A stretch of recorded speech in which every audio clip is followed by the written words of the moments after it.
안녕하세요. 저는 30대 후반의 돌싱입니다. 사람의 인내심이란 모두 그 한계치가 다르다고 생각해요. 작은 것에도 바로 화를 내는 사람이 있는 반면 웬만한 일들은 모두 꾹꾹 참는 사람도 있잖아요. 저는 참을성이 굉장히 많은 사람이라고 남들이 이야기를 하더라고요. 남들에게는 그렇게 보이지만 정작 저는 참을성이 많다기보다는 굳이 크게 신경을 쓰지 않는다에 더 가까운 것 같아요. 수동적인 사람은 아니지만 조금 힘든 부탁을 받아도 왜 나한테 시키냐라는 생각보다는 성취감을 더 느끼는 편이거든요. 그런데 그런 저에게도 참을 수 없는 일이 있더라고요. 그리고 그 일 때문에 저는 이혼을 하게 됐고요. 10년이 넘는 결혼 생활을 뚝 잘라버린 건 아깝다고 생각할 수도 있겠지만 저에게는 속 시원한 일이었어요. 이혼 전에는 저도 어디에나 있는 며느리였어요. 옷가게에서 일하는 남편과 회사원으로 일하는 저는 맞벌이 부부였고 애는 초등학생 아들 하나에 4살 딸이 하나 있었어요. 그리고 남편은 삼형제 중 둘째였죠. 시부와 이혼한 시모는 시골에서 혼자 살고 있었어요. 그런 시모를 챙기는 건 언제나 제 몫이었어요. 솔직히 차로 2시간 거리라 오고 가기 힘들었지만 남들 챙기는 건 다 챙겼어요. 명절, 생일, 특별한 날, 그리고 매달 한 번씩 내려가서 일을 도와드리곤 했죠. 솔직히 새 며느리 중에 저만큼 한 사람도 없었어요. 손이의 형님은 이때쯤엔 이혼을 한 상태였고 손아래의 동서는 저보다 더 멀리 떨어져 있었거든요. 책임감 같은 건 아니었고 그냥 상황이 그렇게 됐고 저도 그런 일들을 나쁘게 생각하지는 않았어요. 친정엄마가 필요할 때 부르는 것처럼 시모도 필요하니까 부른다 싶었거든요. 시부라도 있었으면 또 달랐겠지만 혼자 있는 걸 아니까요. 그리고 그런 시모는 매우 성급한 사람이었죠. 뭐든 시키고 보자는 식인데 정작 제대로 알려주지도 않고 시키려고 하니 꼭 나중에 탈나게 만드는 사람요. 게다가 인식이 아주 옛날 사람이라는 것도 있었어요.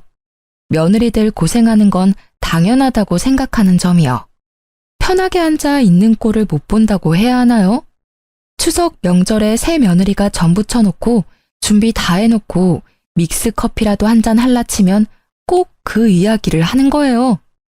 앉아 있을 시간이 있으면 나가서 밭이라도 가꿔라. 여자 셋 모여서 할 일 없이 노닥거리는 게 웬 말이냐? 호시절이야 호시절. 어디 며느리가 시모 앞에서 노닥거리며 쉬는 꼴을 보여? 이런 시모의 말투와 행동을 못 버틴 게 첫째 형님이었죠. 시모가 가장 자주 불렀고 마치 식모처럼 부렸다고 하더라고요. 형님의 말로는 우리 집에서 키우는 가축한테도 그렇게 못할 거야. 라더군요. 저도 전에 들은 바라 그게 어떤 건지 몰랐지만 형님이 이혼하고 나서 그 말의 뜻을 이해할 수 있었어요. 시모는 마치 저를 고용된 직원처럼 부려먹더라고요. 아니, 직원이면 편의를 봐주기나 하죠. 이건 뭐 편의조차 없는 일방적인 명령, 화냄, 질책의 연속이랄까요? 솔직히 이때쯤에는 형님의 마음이 100번, 1000번 이해가 가고도 남았어요. 집이 멀어도 시모의 부름은 멈추지 않았죠. 결국 주말마다 저를 부르기 시작하더라고요. 갈 때마다 청소와 밭일을 시키는데 가지 못한다고 하면 그 주 내내 남편을 닦다라는 거예요.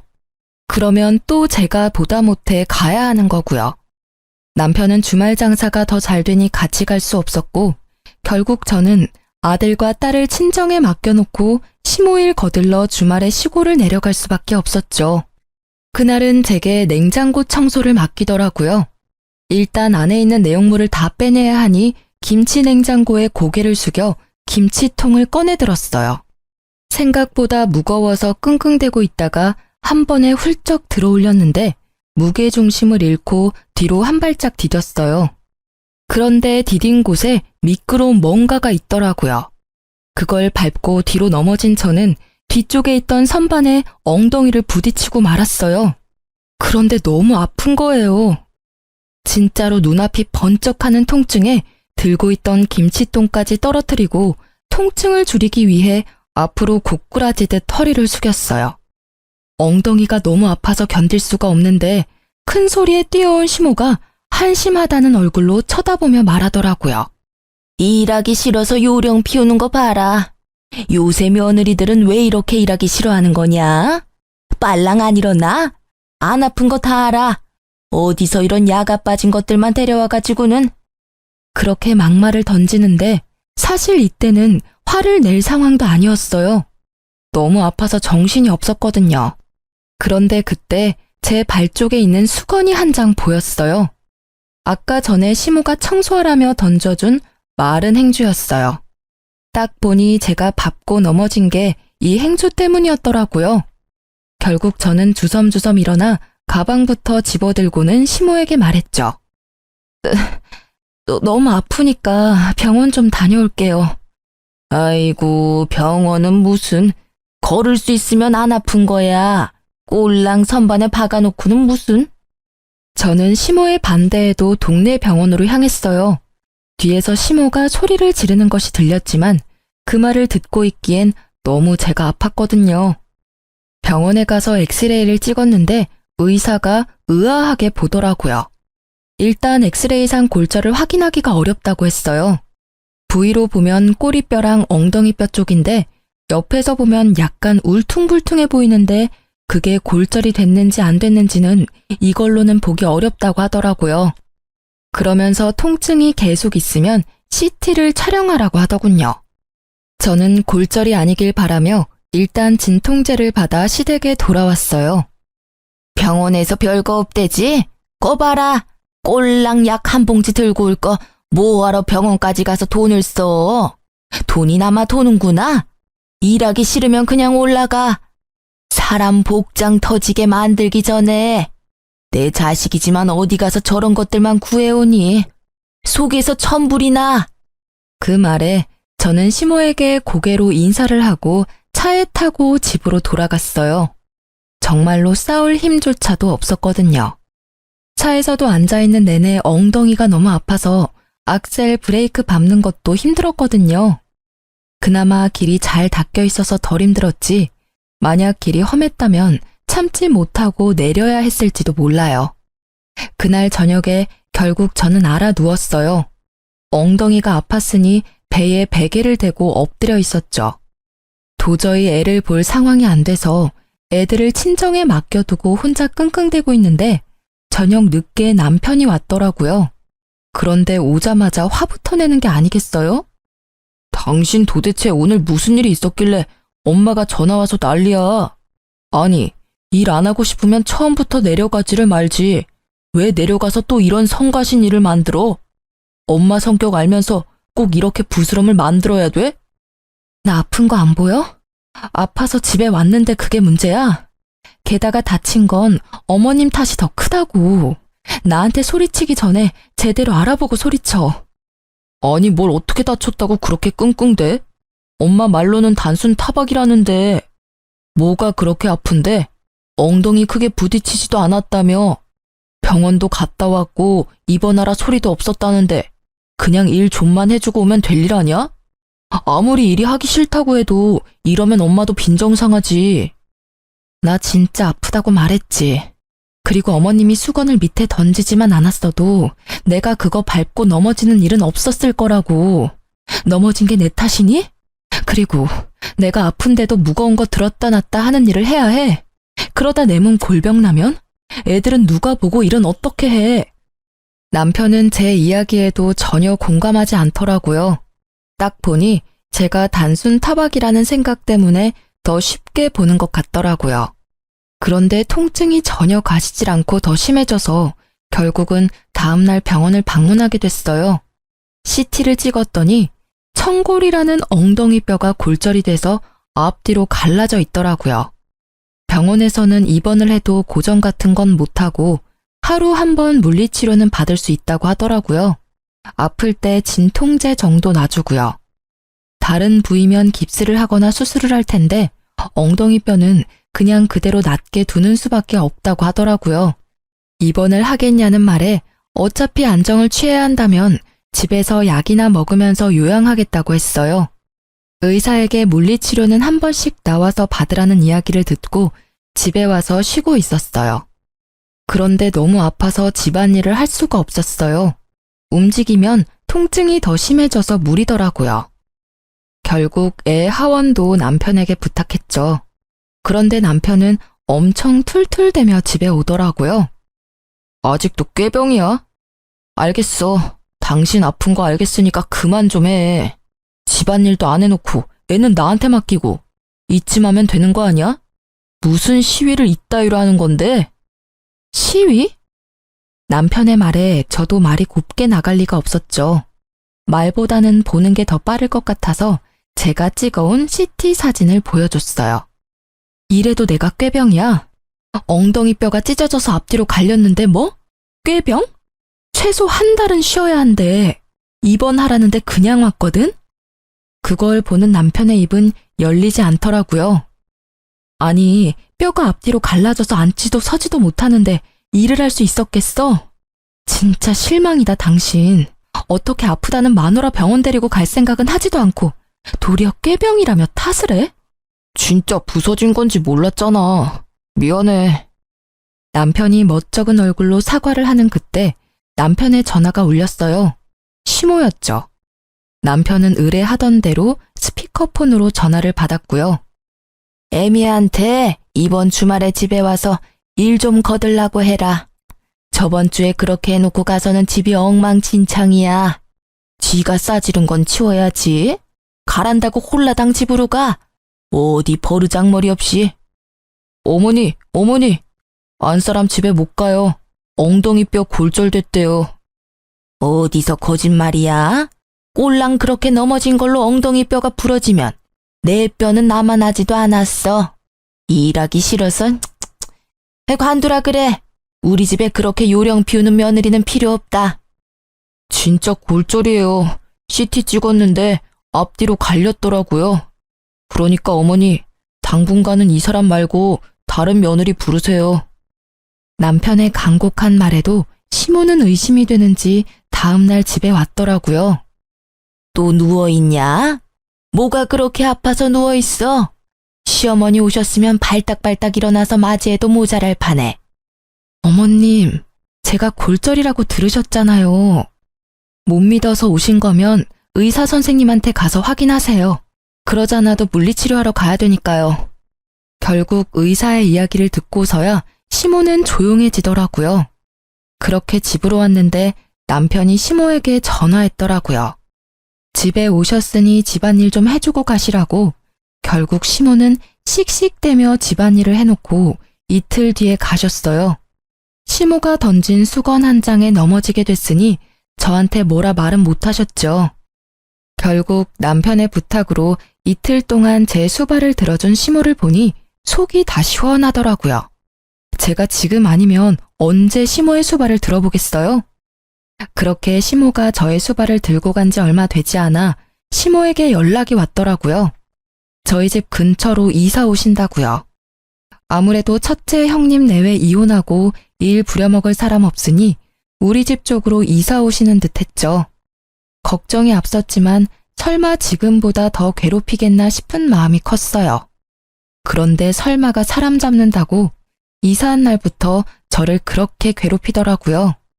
저녁 시간 주말 할 것 없이 제가 일을 하지 않는 시간만 골라서 저를 불러내더라고요. 이유도 다양했어요. 집 청소, 요리, 짐꾼, 행사, 수발 등등등. 저는 화가 날 대로 났지만 참았어요. 혼자 사는 시모가 힘들 때는 부를 수도 있지 하고 좋게 넘어가려고 했는데 결국 그렇게 넘어갈 수 없는 일이 생기더라고요. 그날은 둘째가 어린이집 다녀온 길이었어요. 밤중부터 오르던 열이 해열제를 먹여도 내려가질 않더라고요. 결국 다음날 꼭두 새벽부터 줄을 서서 소아과를 갔는데 결과는 폐렴소견. 결국 어쩔 수 없이 입원을 해야 했어요. 애가 어리니 제가 애 옆에 있어줘야 하잖아요. 그런데 초등학생 저학년인 아들을 혼자 둘 수는 없잖아요. 그래서 결국 가까이 있는 시모에게 연락했어요. 친정은 시댁보다는 멀고 애 학교 보내기에도 힘든 것 같아서 시모를 찾았는데 그게 나중에 저를 후회하게 만들 줄 이때는 진짜 생각지도 못했어요. 솔직히 시모가 손주를 나쁘게 할 리 있겠어요? 잘해주면 잘해줬겠지 하는 마음이었는데 일단 둘째 먼저 입원시켜놓고 남편에게 잠시 같이 있어달라 했어요. 집에 와서 첫째를 시모에게 맡겨놓고 집에 돌아와 저는 둘째 입원을 위한 짐을 싸기 시작했어요. 한창 다 싸고 이제 일어나려는데 현관문 소리가 들리더라고요. 고개를 내밀어 보니 첫째가 들어오고 있더라고요. 저는 당황해서 아이에게 무슨 일인지 물었는데 할머니가 집에 가라고 했다고만 하더라고요. 택시 태워서 보냈다는데 이게 뭔가 싶어서 시모에게 전화부터 했죠. 어머님, 첫째가 집에 왔는데 혹시 집안에 무슨 일 있으세요? 그럼 말을 하시지. 어떻게 혼자 택시 태워서 보낼 수 있어요? 택시라도 태워보낸 거면 다행으로 생각해야 되는 거 아니냐? 그리고 너 생각이 모자라도 어쩜 그리 모자라니? 둘째가 폐렴이면 첫째도 폐렴에 걸렸을 수도 있잖아. 늙은 노인 혼자 사는데 폐렴 걸린 애를 데려다 놓고 나 폐렴 걸려서 입원하면 어쩌려고 애를 여기다 맡겨? 몰상식한 짓도 정도껏 해야지. 이제까지 시모 일은 나 몰라라 하더니 지들 힘들 때는 애나 맡기고 말이야. 어머님, 첫째는 이미 검사했는데 폐렴이 아니래요. 폐렴도 아닌 애를 맡아주시는 게 그렇게 힘드세요? 아님 병원 말을 못 믿으시는 거예요? 난 다 못 믿어. 괜찮다고 했다가 나중에 진짜 폐렴이면 어쩔 거야? 나 죽는 꼴이 그렇게 빨리 보고 싶니? 아예 나 죽으라고 고사라도 지내지 그래. 그 막말에 제가 할 수 있는 말은 없었어요. 말이 통해야 말을 하죠. 하지만 머리통에 연기가 날 만큼 화가 나긴 했어요. 저를 괴롭히는 건 참을 수 있어도 내 자식 괴롭히는 건 못 참겠더라고요. 저는 결국 아무 말 없이 시모 전화를 끊었어요. 그리고 남편에게 바로 전화했죠. 어머님이 첫째 돌려보냈어. 어머님 도움 못 받게 생겼으니까 자기가 시간 좀 내. 뭐? 왜 애를 안 봐주신대?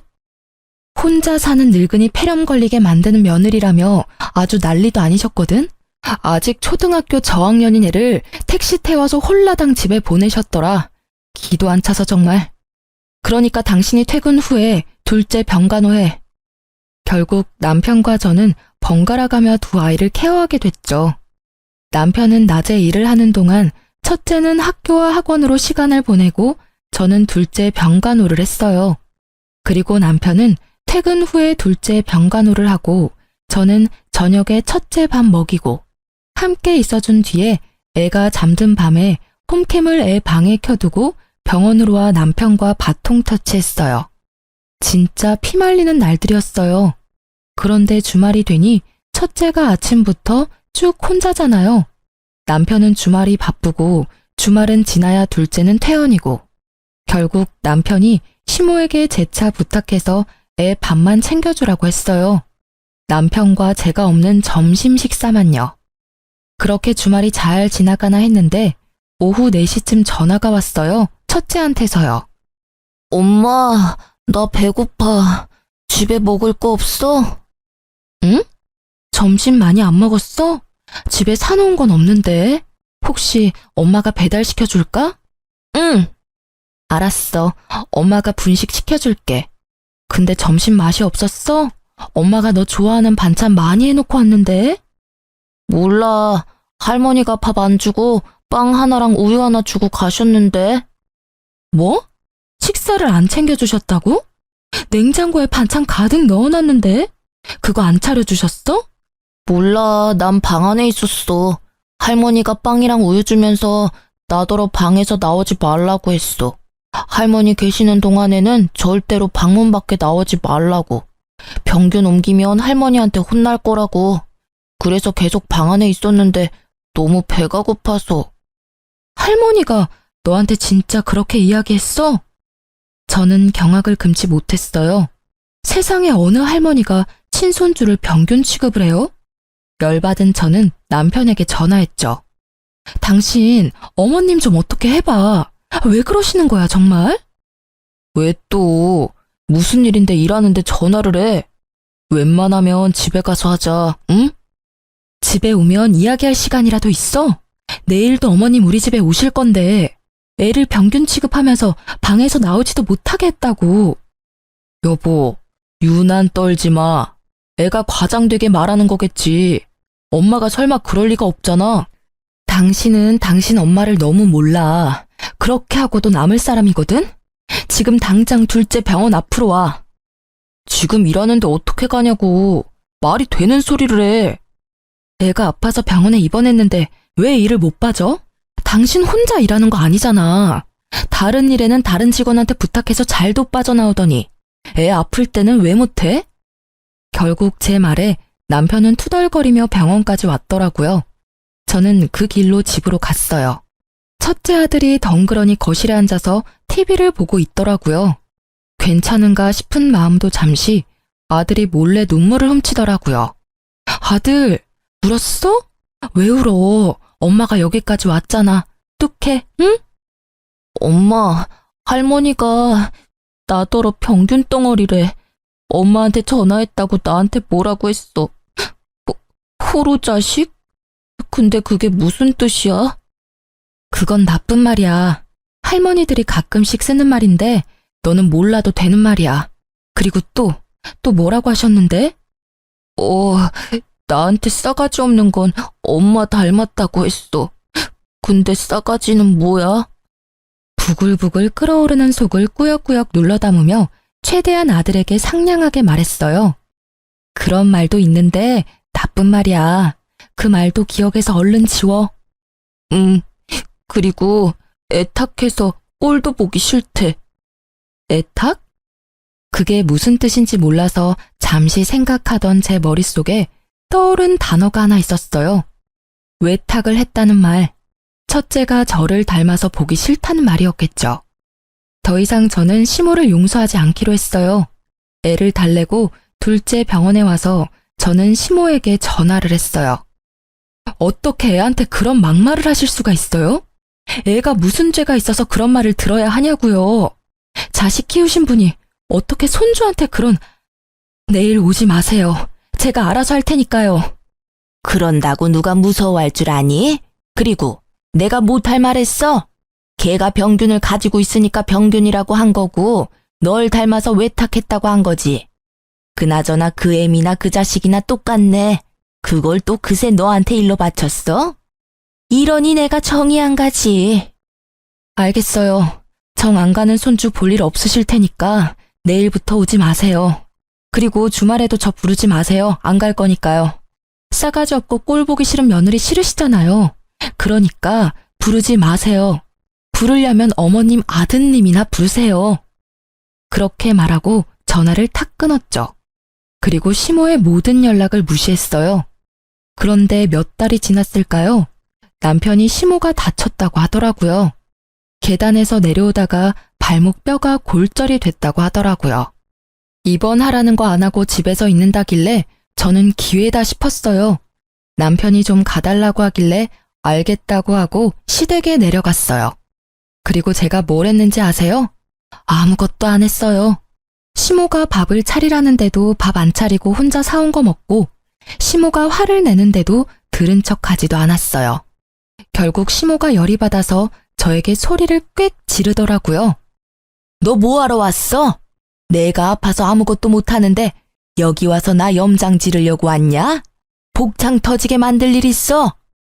어머님, 그래서 밥 드시라고 빵 드렸잖아요. 맛있게 드세요. 저희 아들한테도 그렇게 하셨잖아요. 그대로 해주고 있는데 뭐가 그렇게 화가 나세요? 싫으시면 그냥 다른 며느리 부르세요. 내가 못 부를 줄 아냐? 너 이러는 거 내가 아들한테 다 이야기할 거야. 너네 이혼하도록 만들어줄 거라고. 이 나쁜 것. 어디서 이런 짓을 해? 아픈 사람을 데리고? 마음대로 하세요.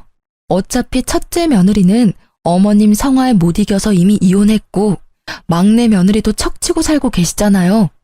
아들 셋에 두 며느리가 담을 쌓았는데 곧 저도 담 쌓고 지내게 생겼네요. 제 말에도 시모는 당당한 표정으로 남편에게 전화를 걸더라고요. 스피커폰으로요. 예, 너 이리 와라. 네 마누라 어떻게 좀 해.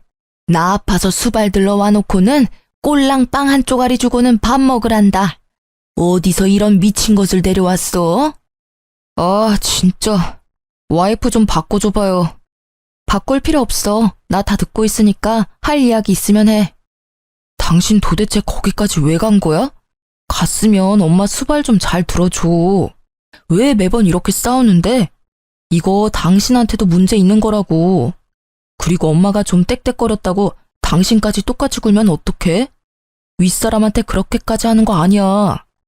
그래, 당신도 똑같네. 그 어미의 그 자식이라더니. 내가 내 자식이랑 닮은 것처럼 당신도 당신 어머님이랑 닮은 건 당연하겠지. 나는 당신 엄마보다 내 자식이 더 소중하거든? 그래서 내 새끼 그렇게 만든 사람 용서 못해. 그리고 어머님도 나 어차피 용서 안 하실 것 같으니까 그냥 우리 이혼하자. 우리 애한테는 이런 할머니는 필요 없는 것 같으니까. 이혼하자고 이야기하면 벌벌 떨 줄 알았니? 차라리 잘 됐어. 야, 나도 이런 며느리 필요 없으니까 얼른 이혼해라. 꼴도 보기 싫은 것. 어디서 당당하게 머리 쳐들고 있어? 그 꼴을 보니 첫째 형님이 이혼했을 때가 생각나더라고요. 방귀 낀 놈이 성낸다고 딱 그 꼴이잖아요. 제 탓으로 자식들 이혼하게 만든 거 생각도 못하고. 이혼을 선언한 후 저는 애들 둘과 함께 친정으로 돌아왔어요. 남편과의 집은 반씩 부담해서 마련한 거였기에 남편에게는 시세의 반을 돌려달라고 말했어요. 남편은 싫다고 하더라고요. 그래서 이혼 소송으로 재산 분할하겠다고 말했죠. 그리고 양육권, 친권 모조리 제가 가져온다고 했어요. 시모의 행동으로는 애들이 상처받을 게 뻔하니까요. 애들 물건까지 싹 다 들고 나온 것을 확인한 남편이 그제야 제가 진심이란 걸 깨달은 모양이더라고요. 이혼하잔 말이 겁주려고 내뱉은 말이 아니란 걸 이제 알았나 봐요. 설 명절이 다가오는데도 제가 집에 들어가지 않자 그제야 친정으로 찾아왔어요. 당신 진짜 이혼할 거야? 다시 생각해봐. 애들은 어쩔 건데? 당신 혼자 애들 키울 수 있어? 그거 여간에서는 못하는 일이라고. 이혼은 좀 아니잖아. 늙은 노인이 하는 말에 그렇게 휘둘릴 필요 있어? 나는 이미 당신 어머님한테 실망했어. 그리고 어머님 편만 드는 당신한테도 실망한 지 오래됐지.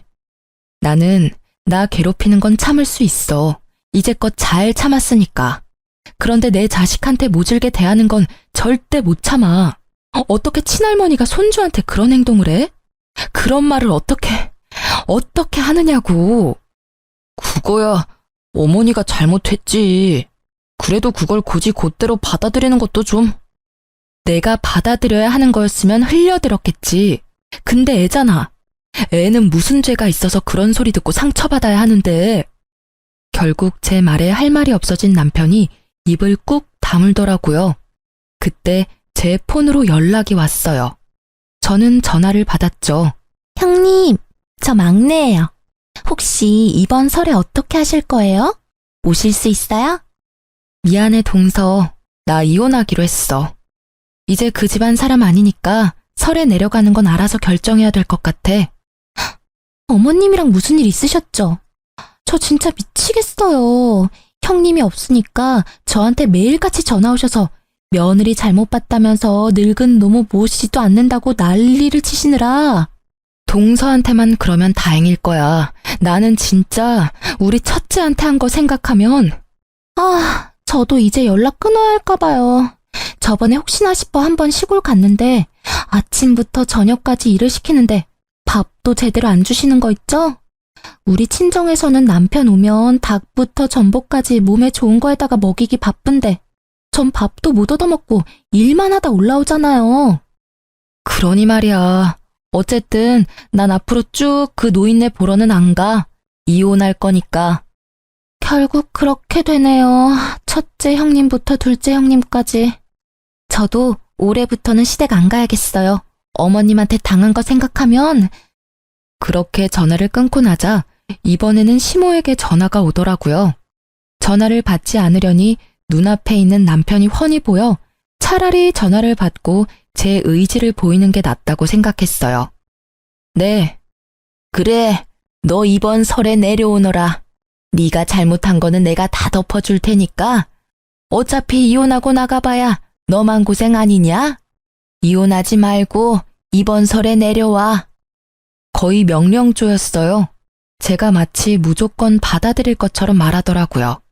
그때 남편이 한마디 하더라고요. 만약에 이혼하면 애들은 내가 데리고 갈 거야. 다른 사람 손에 크는 거 난 못 봐. 당신은 애들 보기 부끄럽지도 않아? 어떻게 애들 할머니랑 싸우고 이혼한다고 할 수가 있어? 시어머니한테 못하는 것도 자랑이야? 제가 뭐라고 맞받아치려는데 옆에 있던 아들이 제 옷자락을 꾹꾹 잡아당기더라고요. 애 앞에서 이렇게 싸울 일이 아니라고 생각하면서 첫째를 달래려던 그때 첫째가 한마디 하더라고요. 아빠랑 엄마랑 헤어지면 나 아빠 따라가야 해. 아빠 바쁘면 나 또 할머니랑 있어야 하는데. 나 할머니 집에 보낼 거면 나는 아빠랑 같이 안 살고 싶어. 그 말에 남편은 꿀먹은 벙어리가 됐죠. 전화를 통해서 첫째의 이야기를 듣고 있던 시모는 노발대발하며 소리 지르더라고요. 이 싸가지 없는 놈. 며느리 네가 애를 저렇게 싸가지 없는 놈으로 키웠어. 어디 어른 앞에 두고 못하는 말이 없어? 애한테 소리 지르지 마세요. 아들, 외할머니 방에 가 있어. 애를 안방으로 보내놓고 제가 남편에게 말했어요. 애들 마음에 얼마나 상처가 컸는지 이제 알겠지? 당신도 눈이 있고 귀가 있으면 이제 그만 좀 잘 살펴보라고. 저 작은 애도 제 할머니 집에 안 가려고 난리잖아. 저 애 데려가서 행복하게 키울 자신 있어? 애가 벌써 불행한데. 미안한데 나 이혼 번복 안 해. 그리고 애도 못 데려갈 거야. 애 데리고 가겠다고 하면 끝까지 싸울 거니까. 결국 제 말에 남편은 집으로 돌아갔죠. 그리고 이혼 소송도 마무리가 잘 됐죠. 제가 시모에게 당한 일들로 인해 제게 좀 유리하게 됐어요. 게다가 당연히 애들 친권과 양육권도 제가 가져왔고요. 그런데 이혼 후 동서에게 연락을 받았어요. 형님, 잘 지내세요? 저도 이혼하게 됐어요. 어머님이 하나뿐인 며느리 감싸줄 줄 알았는데 더 부려먹으시더라고요. 게다가 조금이라도 바른 소리 할라치면 두 형님들 욕을 하면서 저한테 똑같은 년이라고 막말을 하시는데 어떻게 그걸 당하고 사셨나 몰라요. 남편에게 이야기했더니 엄마가 원래 그런 성격인 걸 어쩌냐네요. 참나. 내 편 들어줬으면 시댁이랑 인연 끊고 남편이랑 잘 살아보려 했는데 세상 일 제 맘대로 되는 게 하나도 없더라고요. 그리고 혹시 아세요? 고부 갈등으로 이혼하는 거면 시모한테 위자료 청구도 된대요. 전 제가 당한 일 다 증거 모아서 위자료도 청구했어요. 동서의 말에 저는 웃을 수밖에 없었어요. 형제 셋이 나란히 시모를 이유로 이혼하게 된 것이 너무 웃기더라고요. 결국 돈까지 뜯기고 며느리들은 모두 이혼하는 상황이 되니 지금은 더 이상 삼형제 중 그 누구도 시댁에 들리지 않는다더군요. 참 꽃이다 했어요. 이혼 후에 저는 친정과 가까운 곳에 자리 잡고 애를 키우고 있었어요. 친정 부모님의 도움을 많이 받았어요. 애들은 친정엄마와의 사이에 애착이 잘 형성되었던 터라 부모님에게 뭔가 해드리고 싶은 마음으로 여행을 갔어요. 그런데 여행지에서 돌아오다가 엄마가 돌뿌리에 걸려 넘어져 대퇴골골절로 요양병원에 단기 입원하게 됐어요. 3달간의 치료가 끝나면 집으로 다시 모셔가려고 했죠. 친정엄마 입원 후 2달 동안은 매일같이 친정엄마를 보러 갔어요. 그리고 매주 주말에는 오빠 내외와 함께 애들 둘을 데리고 함께 병문안을 갔죠. 그렇게 퇴원을 2주 앞두고 주말에 가족 다 같이 엄마 면회를 가던 날이었어요. 병실에 들어가다가 저는 깜짝 놀라 멈췄어요. 그 방에 전 시모가 앉아있는 게 아니겠어요? 이게 무슨 일인가 싶었는데 아들이 아무것도 모른 채 들어오다가 전 시모의 얼굴을 보고는 제 뒤로 후다닥 숨어버리더라고요. 저 망할 놈. 넌 할머니한테 인사도 안 하냐? 예의는 어디 갖다 팔아먹었어, 어? 여전히 싸가지 없는 걸 보니 네 엄마가 아주 잘 키우고 있나 보다, 응? 그 빈정거리는 말투에 그 카랑카랑한 목소리. 전혀 예전과 달라진 게 없는 모습을 보니 오랜만에 가라앉았던 화가 솟구치는 기분이었어요. 아니, 왜 남의 귀한 손주한테 소리 질러요? 애 놀라면 당신이 책임질 거야. 우리 강아지 일로 와. 저 망할 할망구가 노망이 들었나? 왜 애를 울려? 친정 어머니의 등 뒤로 쫓아가 숨는 손주를 보던 시모가 이번에는 막말을 쏟아붓더라고요. 아이고, 네가 우리 아들이랑 결혼만 안 했어도, 네가 아들이랑 이혼만 안 했어도 내가 이 꼴로 병원에 갇혀 있지는 않았을 거다. 망할년, 내 신세가 어쩌다 이리 됐을꼬. 처음부터 니년이랑 우리 아들을 결혼시키는 게 아니었어. 애초부터 마음에 썩 들지도 않은 며느리를. 네 엄마도 참 딱하다. 친정엄마 여기 버려두고 니들끼리 잘 지내고 있겠지. 저는 어이가 없더라고요. 우리가 어떻게 지냈는지 알지도 못하는 사람이 왜 우리 일에 이렇게 참견인 건지. 제가 한마디 하려는데 갑자기 옆 침대 아줌마가 먼저 말을 하더라고요. 아니, 언제 봤다고 할머니네 가족을 욕해요? 이만큼 화목한 가족도 없는데. 노인네가 노망이 들어도 한참 들었구만. 다른 사람들이 다 그런 짓 해도 이 집 사람들은 그럴 리 없어요. 이렇게 알뜰살뜰 엄마를 보살피고 간병하는 것도 힘든 일인데 제 집 팔아서 친정엄마 집을 다니게 쉽게 고쳐주는 건 더 힘든 일이지. 세상에 이런 딸 있으면 소원이 없겠구만. 그렇지. 나는 아들 하나 있었으면 이런 며느리 하나 얻고 싶구만. 이런 며느리 있으면 내가 늙어 죽을 때까지 마음고생 안 해도 될 사람이라고. 매번 올 때마다 생판남인 우리까지 챙겨주는 사람이 세상에 어디 흔할까? 이렇게 말하는 분들은 모두 엄마와 같은 병실의 환자분들이셨어요. 6인실을 같이 쓰시는 분들인데 매번 맛있는 과일이나 음식 사와서 같이 나눠 먹었더니 다들 저희한테 무척 잘해주셨거든요. 아무것도 모르는 것들이 껴들긴 왜 껴들어? 어린 놈의 새끼도 저 여우 같은 년도 다 똑같이 싸가지 없는 나쁜 년놈들이라고. 저것들 때문에 내가 여기 갇혔지. 내 모를 줄 알고?